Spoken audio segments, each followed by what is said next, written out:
¿Buscas un juego hermoso, desafiante y con corazón?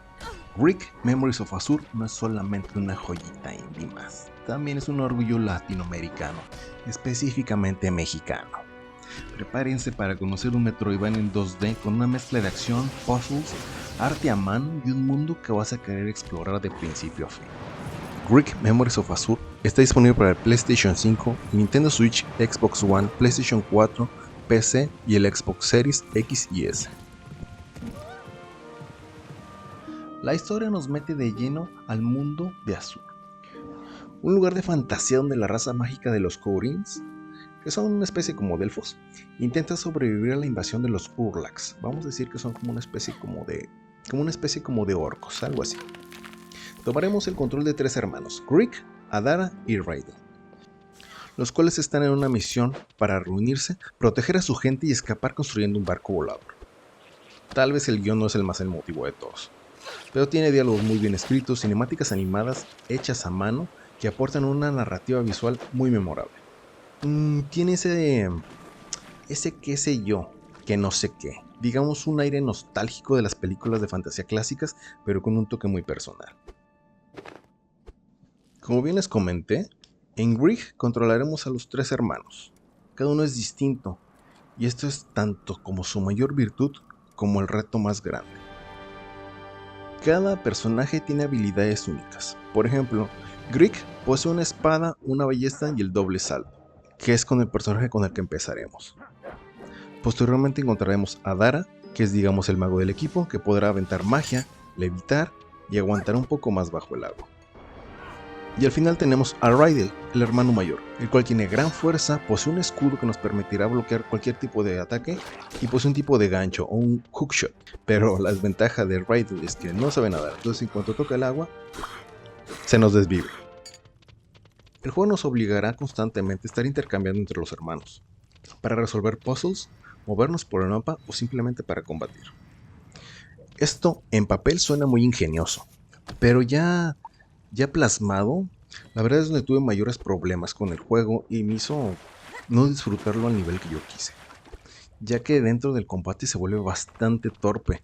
No hay nadie que controle al otro personaje y entonces estás brincando de un lado a otro mientras el otro nada más va corriendo atrás de ti, va replicando lo que tú haces con una especie de lag, de delay, y entonces se vuelve algo incómodo.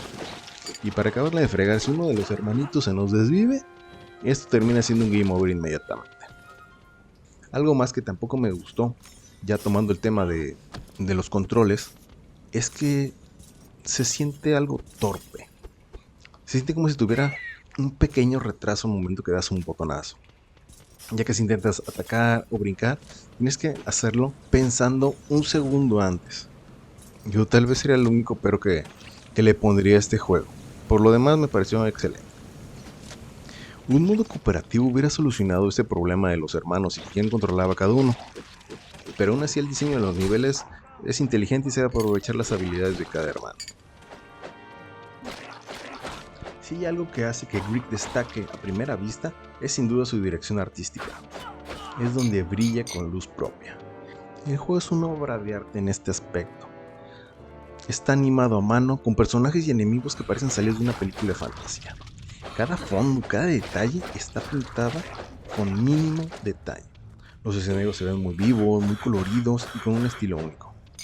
La verdad es que los jefes se ven geniales y ofrecen un gran espectáculo visual, lo cual a mi parecer lo hace uno de los videojuegos más hermosos que ha salido en Latinoamérica. La música no se queda atrás, ya que también está a la altura del arte. Para los que somos de México y no saben el dato, está interpretada por la Orquesta Filarmónica 5 de Mayo de Puebla, lo cual hace que la banda sonora le dé a cada momento un peso emocional real. Desde la melancolía de los pueblos hasta la tensión de los combates, cada nota acompaña y realza la experiencia, lo cual hace una experiencia sonora de lujo, lo cual demuestra cuánto amor hubo detrás de este gran proyecto. Rick Memories of Azur es una aventura indie con alma, talento y mucha calidad. No solamente es un excelente exponente del desarrollo latinoamericano, sino también es un título que destaque por su arte, música y propuesta jugable. Y sí, tendrá algunos problemas con el control de los múltiples personajes, los tiempos de carga, el mismo control a la hora de jugar, que se siente muy corto el juego, pero la verdad es que lo compensa con creces en el aspecto visual, lo emocional y lo desafiante. Si te gustan los juegos como Hollow Knight, pero quieres algo nuevo y original, este será tu juego. ¿Te gustó esta reseña? Dale like, suscríbete y activa la campanita para no perderte otras joyitas indies como Rick. Comenta abajo si ya lo jugaste o qué juegos te gustaría que reseñara. Nos vemos en el próximo video.